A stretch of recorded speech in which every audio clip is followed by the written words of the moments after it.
Hello, I'm Caroline Pearce, and this is the Ripl Effect podcast, where we talk about difficult, tricky, and brave conversations. It's an inquiry where me and the guests are talking around the provocation of that topic of difficult conversations and seeing where that goes.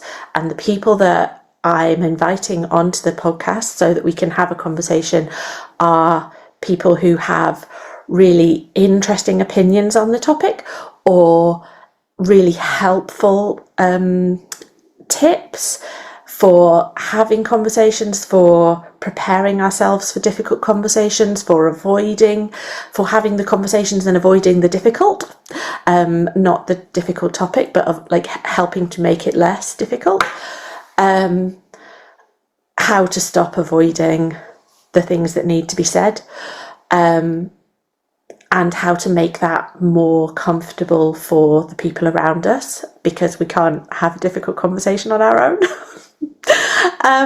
Anyway, Kevin is my guest today, and he's somebody that I have known for about a year. I met him at a conference last summer, and he's really lovely and really inspiring, and the work he does with organisations around communicating and how they communicate their impact and their value is so on the money, it's spot on in so many ways. And so my main actual interaction with him is from his newsletter and his Instagram posts, so absolutely follow him.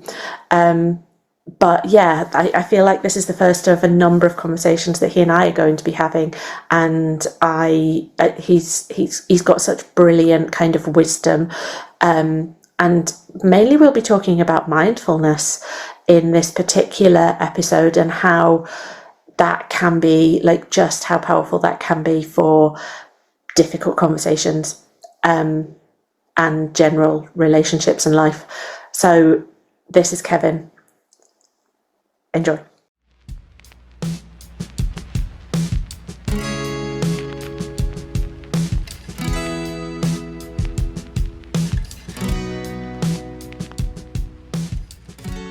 Hi, Kevin. Thank you so much for joining this conversation. I'm going to start by asking, please, how do you describe you? Hey, Caroline, thank you so much for having me. It's a real pleasure to be here. Um, how do I describe me? That's a really interesting question, isn't it? And I guess the place I would start is by saying I'm just curious. I'm interested. I ask questions. I'm a questioner. If there was one thing, um, I'm sure my those I work with and those I share my life with, let's say, not just my partner, but friends, family, will say I ask a lot of questions. So that's probably the best way to describe myself. But that question is not a question without reason. It's questions to understand the world more, to see the world more clearly. I love that as a description of how you describe you. Um, and that's why I asked that question rather than kind of doing a biographical introduction. It's just to go who are we talking to, and how do you want to be perceived in that moment? Mm. And then, as a person who asks lots of questions in order to understand more with that curiosity lens, I suppose what I'm curious about these conversations are about digging into difficult conversations, or some people are framing that as tricky or brave conversations. Mm. But what brings you to difficult conversations, and how do you enter onto that topic? So for me, when we when I think about difficult conversations, I I try and think about what I can bring to the conversation. And a lot of the time, I think I think it's easy to think about difficult conversations as almost trying to win them, in that it's going to be a difficult conversation because the person I'm speaking to thinks something different to me. And invariably that is true.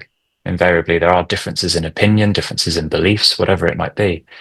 But the interesting thing for me is that those difficult conversations are not about winning, but about understanding, about coming to an agreement with this other person.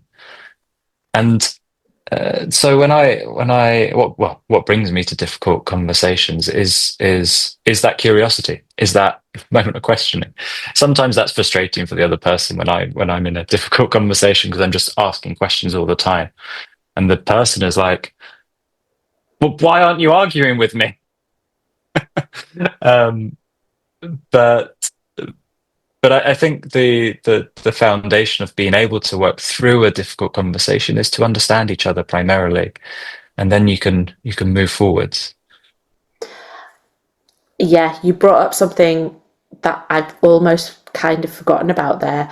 That thing of when you're like calm, reasonable questions make the other person or lead to the other person getting really furious. And I haven't had it very often, but I have had it a couple of times. And as you were kind of touching on that, it really reminded me of one in particular where, yeah, my calmness was like absolutely lighting the touch paper. That's not quite the right words for that, is it? But like basically, it made the other person almost explode. Mm. I got so angry, and there's something. Yeah, I would love to know how to have not made that happen and to have dealt with it better afterwards. Because in that particular situation, you're not my guide on this necessarily, but in that particular situation that I've mentioned, I was calm throughout, and then I shook for the rest of the day. Like it just and didn't know how to process it afterwards. And then that person like only ever spoke to me afterwards if she absolutely had to.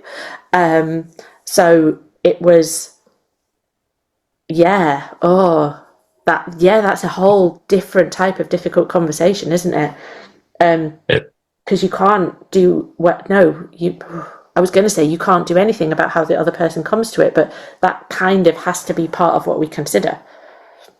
I think it does, but I think there is also that there's a truth there. We can only impact the things we can impact, and what we can impact is how we come to a situation, right? Um, and so I, I think that's almost where we need to place our focus on the things we can control. And so, I mean, what is that for me? So I guess the lens, the angle I'm thinking about all of this through is this angle of mindfulness, of self-awareness, and for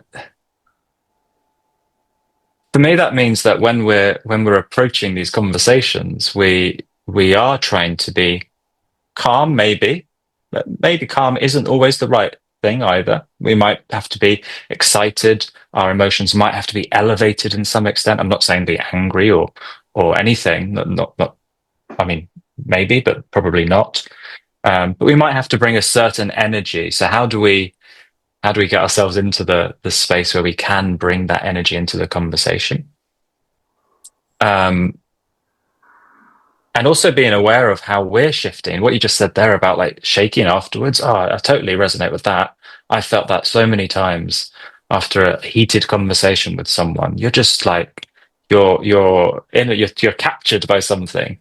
And so being able to work through that and be aware of that when you move into your next interaction is huge. There's nothing worse than having an argument, leaving that argument, and then taking that into the next conversation, and the poor soul who has to listen to you to carry on your argument with the last person into that conversation. Oh, that there's no. Why would we do that? And so, yeah, I think being able to be self-aware in these moments in difficult conversations is huge.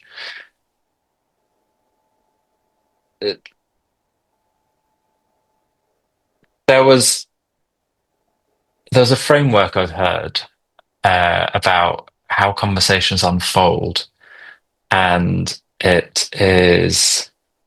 I'm trying to remember the chap's name. It's in a book behind me. Robert Poynton. I read it in his book, Do Conversation. Fantastic book. I've not read that. Uh, That would be a good starting point, wouldn't it?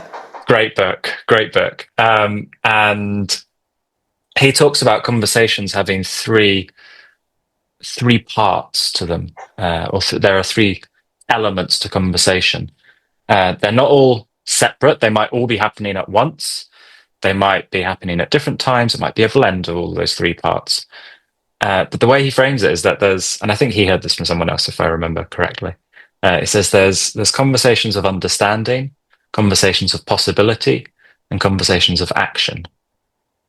And I thought, as soon as I read that, I just was sort of blown away by how powerful that is as a lens to look at conversations.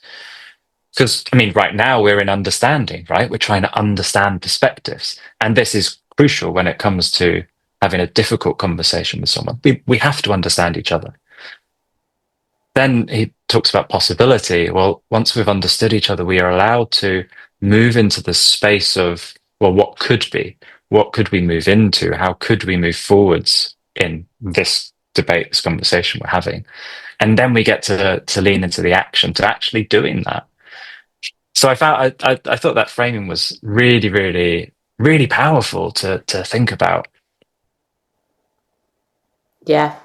And it's so useful because it brings up lots of, I suppose, misunderstandings that I can think of when people are at different stages at the same time.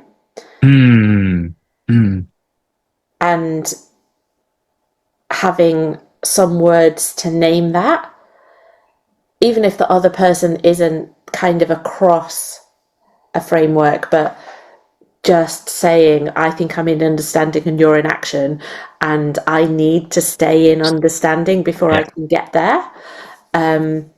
Or the other way round, to just go, actually, we haven't got time. I need to do action, and I'll explain it to you later if you need. Like, yeah, sometimes that has to be the case.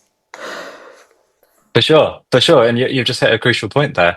How jarring is it when we're having a conversation and you're trying to, and maybe this is what creates the scenario we spoke about earlier, where you're trying to understand, or I'm trying to understand you, but you're in this place of I just want to move forwards.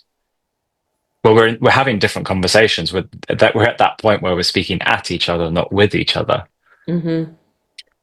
That's a really, really nice application of it, actually. Yeah, yeah, yeah, Yeah, so definitely. I'm definitely going to go and read that book, and we'll link that book in the notes. And because those two books are really excellent.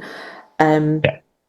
But as a framework, because it's the other thing that I often talk to people who are not interested in frameworks or slowing down or thinking about thinking, and we can't only have conversations with other people who are like, Mm, that in itself is avoiding difficult conversations, isn't it? And yeah. so finding really simple ways so we don't have to explain the psychology behind it to somebody that doesn't want that. Yeah. Yeah. And I mean, they're such easy words, aren't they, that anyone can get that instantly. Yeah. Uh-huh. Yeah. Huge. So I guess I touched on mindfulness and then we Yeah, sidetracked. yeah. Tell me. What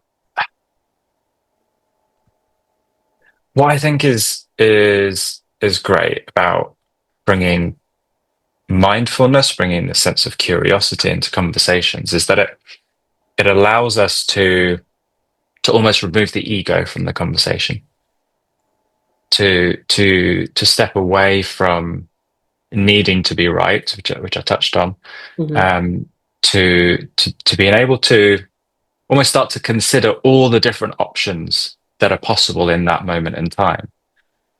I I love the Zen Buddhist idea of the beginner's mind Hmm. and how we can bring that beginner's mindset into everything we do. There's a fabulous quote from Shunryu Suzuki, which is, "In the beginner's mind, there are many possibilities, and in the expert's mind, there are few." And I think that as a almost a mantra to remember is really powerful, because we're an expert in our opinions, in our beliefs, in what we think, and we're a total beginner in what someone else believes and values and thinks. Yeah. So actually being able to bring that beginner's mindset into conversation, into interrogating ourselves, is really powerful, because for a moment you're not dictating what is right and what is wrong, what is real, what is not, what you believe, what someone else believes. None of that. You're in this space of creativity, of being able to just explore with no repercussions as to what might happen. And that's not to say we stay in that for the whole thing, but I think bringing this openness, this curiosity, this sense of exploration into a conversation allows it to develop into something it almost couldn't if you were too rigid about it, too rigid about your ideas about what we should do in this situation. So I think, so for me, mindfulness is a really powerful tool to be able to cultivate that and practice that, and to practice it when we're not in difficult conversations, so that we have almost the automatic reflex to be able to apply that in a difficult conversation. Often people say, and I certainly believe this to be true, mindfulness is a gym for the mind. We use meditation or more informal mindfulness practices like mindful walking, or for me, doing the dishes, um, uh, to practice being in that moment rather than being stuck in the past or in the future, rather than being stuck with an idea potentially. Just being able to be in this sort of explorative, creative space. And that, go on. No. Just it's like I want to listen back to this conversation, because it's almost after every phrase I want to jump in and say something, and this is just going to sidetrack your thinking and what I want to listen to your thinking, and I want to platform your thinking, I suppose. But yes, so much of what you're saying is sparking ideas and resonances. It is for me. So I hope that kind of relates.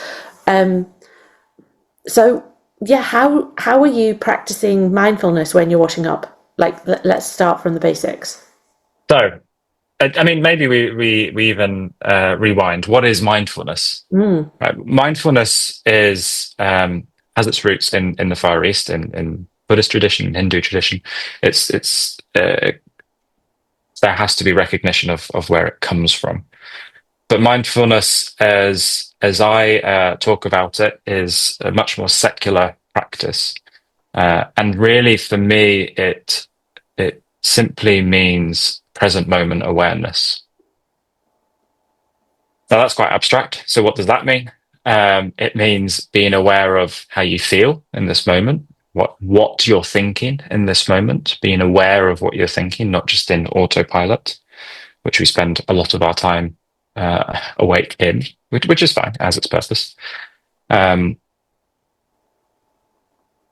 that's kind of it. So mindfulness is just being aware.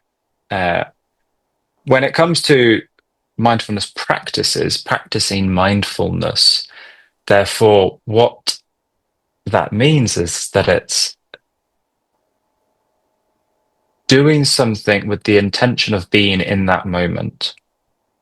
For example, maybe you've done this, I certainly have. Have you been in a car driving and listening to an audiobook? Right? yeah, Many of us will have driven while listening to an audiobook, or gone for a walk while listening to a podcast, or put the music on whilst doing the dishes. yeah. Right? We're splitting our attention across two activities. Hmm. We're not driving and being fully present with the journey, with that that experience, that moment. We're in an audiobook. I mean, I've missed a turning off the M1 and ended up in central London whilst listening to Rory Sutherland's book, Right. whilst trying to get to my mum's birthday party. Oh That was no. like, and it was a surprise that I was coming as well. So that was a very late surprise.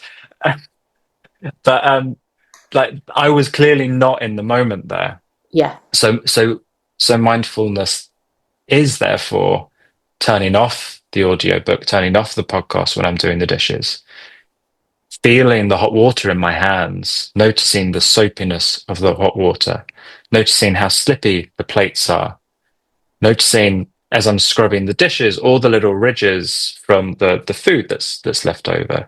It's really being there in that moment. Yeah. And our minds are busy. We live busy lives. So clearly my head is doing stuff.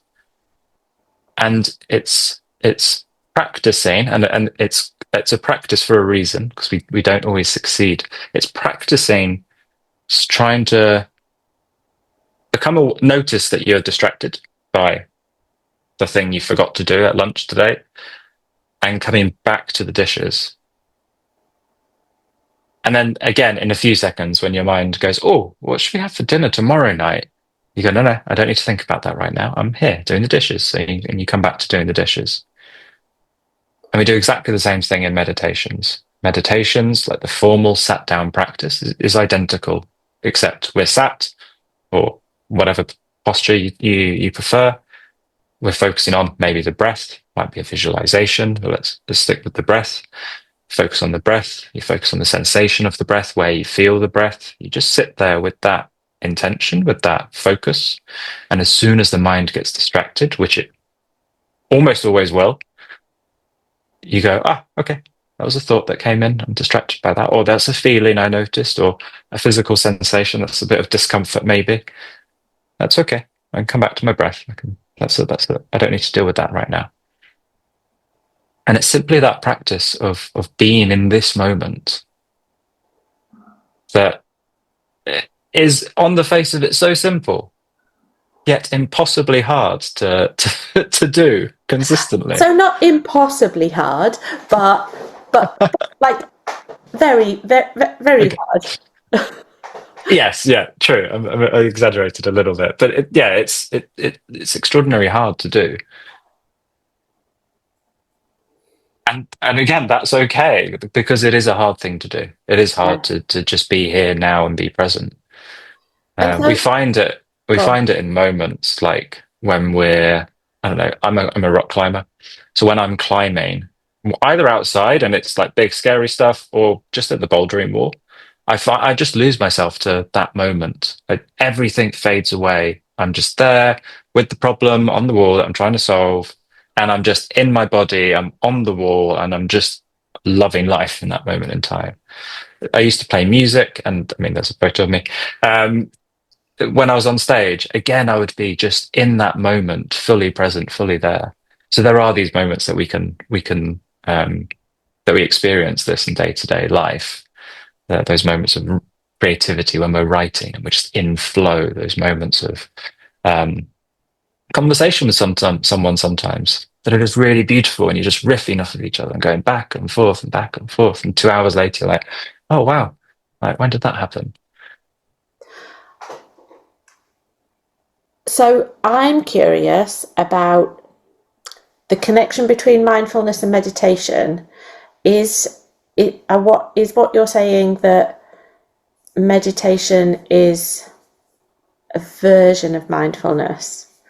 And I think then my other question, when you were saying about like really, no, particularly the driving example, because Mm, years ago I had an advanced driving lesson, and in that advanced driving lesson, you just have to like constantly talk and report what you're noticing. And then mhm. that made me think, well, in coaching, so much of the work is about notice what you're noticing. And so, and then there's also that kind of de-stress technique. People, when they're in panic, often go, okay, let's count to five and say five things you can see and four things you can smell, and like that technique of really naming what you notice. And is that all in that same world? So Go on. that to answer the first question, Yes, I mentioned informal and formal practices of mindfulness. Meditation is a formal practice. Yoga, Tai Chi, Qigong, those are all formal practices of mindfulness. And then washing the dishes, going for a walk, and just being really present with the walk. Those are informal practices. That they're a bit more varied. There's no strict structure to it. So yes, I think, and I think the consensus is that meditation is a way of practicing mindfulness. It's a subset within it. It's a tool within the tool belt. Right. And the driving in example you gave is really fascinating. To be speaking back what you're doing requires and almost forces you to be very aware of what you're doing, right? So, I mean, that's a beautiful way of encouraging that behavior in the driver. And I'm here, I'm doing this, I'm doing that. Like you weren't, I'm sure you didn't think about anything else. Definitely not what you were having for dinner that day or the conversation you had with that person a few weeks ago. You're just in that moment there and then, right?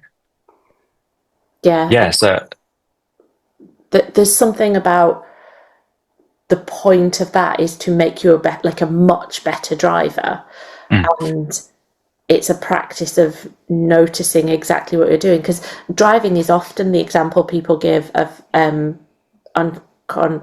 unconscious competence. mhm. The thing about going, well, we know how to do it, so we don't actually notice what we're doing, and actually that's when, so it's The definitely a mistakes side happen. about, but that's when errors kick in. Mm. And yeah, there's a bit of me that now wants to go out for a walk and like narrate everything I notice on a walk and see how that's different. Your example about the senses as well and reconnecting with the senses is a really I mean just that as a tool is a really powerful tool. Like the 5 4 3 2 1 and whichever senses I can never remember which way around it is, but 5 things you see, 4 things you hear, 3 things you can touch, 2 things you can taste, smell, 1 thing you can taste. It's probably a good order Yeah, to do it in. Don't go around tasting things. Um, not five things but at once. um, but what is that doing? What is that doing in that moment? I mean, if someone is having what was the example you gave? Sorry, did you say a That panic was a attack? panic. A panic attack. That's So, often when I hear it. if we're catastrophizing about something, we are locked into that story, right? We are going over and over of that story, and what could happen? What's the worst that could happen? Oh my God! Like we can't think of anything else in that moment in time. And so all we're doing, but with that technique, is becoming aware of the world around us, reconnecting ourselves with our body rather than getting stuck up here, reconnecting with the body and reconnecting with the external environment and becoming aware. It really is, in my humble opinion. I am no psychologist. I'm not a doctor or anything in this space. I'm a practitioner and teacher of mindfulness, but that is all. In my opinion, that is what we're doing. We're just reconnecting with the present moment experience and getting ourselves out of that space of catastrophe, or out of someone who comes to my regular classes calls it story world. And I think that's such an apt description, because it is a story we're living. Our lives are a story. And we sometimes we get lost in a story rather than in the real world. Yeah. And Brené Brown says, just to check in with what's the story I'm telling myself.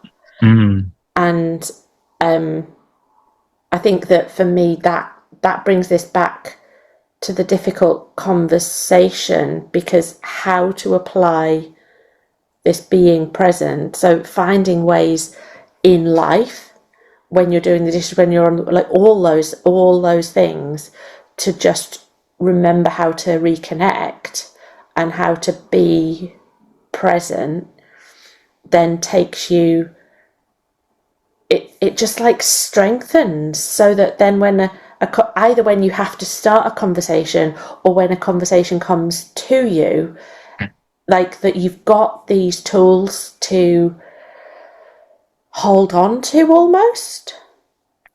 Yeah. Yeah. I was reminded of a phrase recently, um, which is seemingly applicable to all areas of life. And actually, maybe that is obvious why it is. But the phrase is, how you do anything is how you do everything.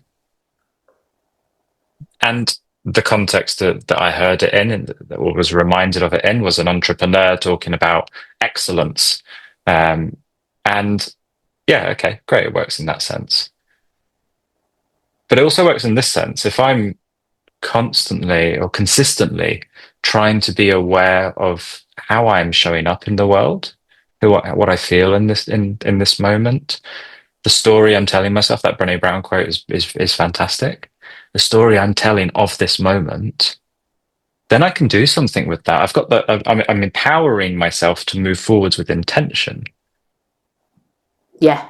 But if we live in autopilot mode all the time and just don't pay any attention to how things make us feel, how we respond to stuff, then we're just going to stay in that world. And so how we do anything is how we do everything. It's so true. I think it is true. I definitely know that past me would have disagreed, and I know a lot of people would disagree, and so it might hit objections, I think. But for me, what I learned about that is, and so the specific example of is often a lot of the people that I work with are excellent in one area and are delivering and are high level and are absolutely abandoning the rest of their lifestyle. That, like, if they did the wheel of life, it's like they're at 10 in one area and at 2 in everything else. And so when you're in that mode, it's really hard to resonate with this idea that how you do everything is how you do anything, that those two things are the same. Yeah. But what I came to realize is, if everything else is a 2, that 10, number one, the stakes are really high on that 10, but also it's, if something goes wrong, it can very quickly drop to a 2. And so it's not a consistent solid, because it's really possible that when it tips over the edge, you're just going to fall apart. And that often is the moment at which people come to me for like leadership coaching and that sort of thing, because they can no longer hold the 10, because everything, they don't have any other models of it in other areas of their lives. And doing Wheel of Life on my coaching training, when I came in with definitely that mindset, it's really fine because I'm high performing on this and this, but totally abandoned everything else in my life, that the person who was teaching it was like, it doesn't matter so much what number you've got, it matters more that it's smooth. Mm. And I'll put a link to Wheel of Life in case anybody doesn't know what that model is. But yeah, that actually, Yeah. how you do something is potentially how you do everything. Yeah. Yeah. And it's like with everything in life, it's not a hard and fast rule, is it? It's a guide. It's a lens you can look at things through and go, oh, is this how I do other stuff? And you can almost start to just analyze and well, get a better understanding of you as a human, about how you're showing up in the world. Yeah. Yeah, that's a really interesting reflection back on that. And yeah, yeah. But when you're more aligned and when you're more self-aware and in touch with yourself and more grounded, it's much more true, because you are conscious of all those different areas of your life. And you're going to, but like if in that example you're a 10, that difficult conversation comes to you in your area where you're super super proud, and or not even proud, but like capable, doing really really well, but then it triggers something from some other area of your life, and Mm-hmm. that can tip you over from being absolutely calm and in control to something else. And Yeah. I have that Yeah. conversation relatively often too. So Yeah. Oh, that's really interesting, because when you start to combine this idea of how you do it, anything is how you do everything, with the Brené Brown quote you shared about, like, what's the story I'm telling myself at this moment? You could, you can almost start to go, well, what's the story I'm telling myself at the moment about how I'm doing this thing? Is it that I'm a high achiever, or is it that I'm a perfectionist? Very similar stories in some scenarios, yet could bring very different outcomes. Perfectionist in one space could be high achieving, but if I was a perfectionist about how I did DIY, I would never start anything. So while they could deliver very different outcomes on the face of it, they might be the same story, underlying story in there. It's just that we haven't found that story yet. That's a really, really interesting combination of like threads to pull and weave into something. I'm not sure. I'm just rambling there. no, but it just shows, it highlights that questioning and that, like, I've not actually talked to you very many times, but when I talk to you, I'm like, oh, I could talk to you for hours. And like, I see your LinkedIn posts, I'm like, so interesting. Every single time you just make these really fascinating observations. And I just, like, yes, it's probably a combination of like your developed personality, but also that mindfulness practice Mm. of actually, it's much more possible to make these open observations without assumption, without expectation, when you've got a practice of groundedness. Yeah, yeah, and actually, you raise a really interesting point, and to bring it back to this idea of tricky conversations. But one of the things that uh, we practice within the mindfulness discipline is this idea of non-judgment, and that's almost crucial to a difficult conversation. Is not coming with judgment, or trying to, as much as possible, be aware of the judgment that is inherently happening as someone says something. You might go, "Oh, I really disagree with that," and it's like, okay, that's cool. Like, that's good to understand. But if you don't understand that you're disagreeing with that, and you're just disagreeing with that, then all of a sudden we get into much more heated conversations that can sometimes be less productive than if you go, "Oh, okay, I disagree with that. Can I understand a bit more about that point? What is it that I disagree with? How do we talk about this specific sticking point?" Yeah. Um, I'm going to try to sum up. It's, well, like I said, I want to listen to this again, but mindfulness and curiosity and questions and noticing feel like the summary of your points, and like being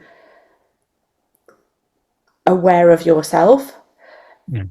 prepares us prepares us for the tricky conversation. Yeah. Is there Are there any kind of like handy hints or tips that you would suggest, or that you do, that you just were like, I just wish the world knew this, it would make life easier? One uh, tool I often share with people, and I try and use, but invariably fail. Uh, I keep trying. Um, is uh, is the stop meditation, or the stop practice, which you may have come across, but it's It's useful when you're going into a difficult conversation. It's useful when you're in a difficult conversation. It's useful sometimes after a difficult conversation. It's useful at any moment where your emotions are kind of trying to take over or take control. And STOP is an acronym, and it stands for this: stop, like take a moment. If you're in a conversation, maybe pause the conversation, take a step out of the room, whatever you need to do to just like break it. T stands for take a breath. Just take a breath. One breath. What could be a big breath? It could be a shallow breath. It could be a sigh. It could be multiple breaths. Take a controlled breath or two.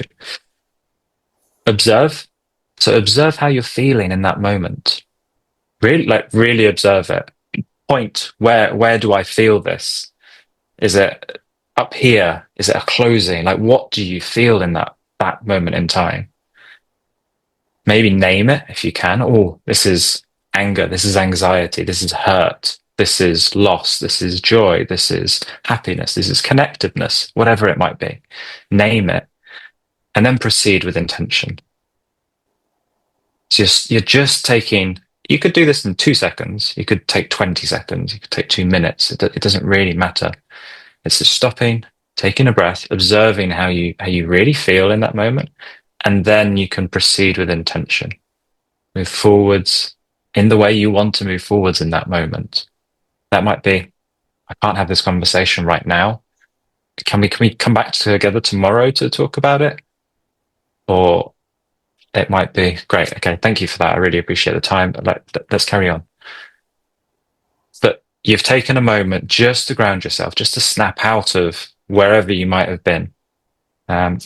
I think it's a really powerful tool. Yeah. And I love that, because stop is really easy to remember, and that it could be 2 seconds or it could be minutes or let's go away for 2 days. But like, yeah, that's a really nice kind of summary of all of the things that actually you can dig into and write a whole book about. Yeah, absolutely. Absolutely. Oh, thank you. Thank you, Kevin. Now, please, if people want to know more about you, how can they find you? Where are you? So I'm on LinkedIn, as you mentioned, at KEVIN KARACA. If you search for me, I come up. I think there's only 2 of me in the world. So LinkedIn is probably the best place to find me. And then there's various projects I'm involved in, but I can share links to those for you to include in the show notes. But yeah, I'm on LinkedIn. I also run a newsletter that's probably the most interesting other place to find me, which is about change in our own lives, change in society, and how we use story and behavioral science to explore change. So that might be of interest to some of the listeners as well. Yes, definitely, and we'll pop the link for that. And is there a link for that on your LinkedIn as well? There is, yes, there is. Yeah. Thank you so much. Thanks for joining us on our inquiry into difficult, tricky and brave conversations. Please like and subscribe and join the conversation over at theripl.substack.com. That's THERIPL.substack.com.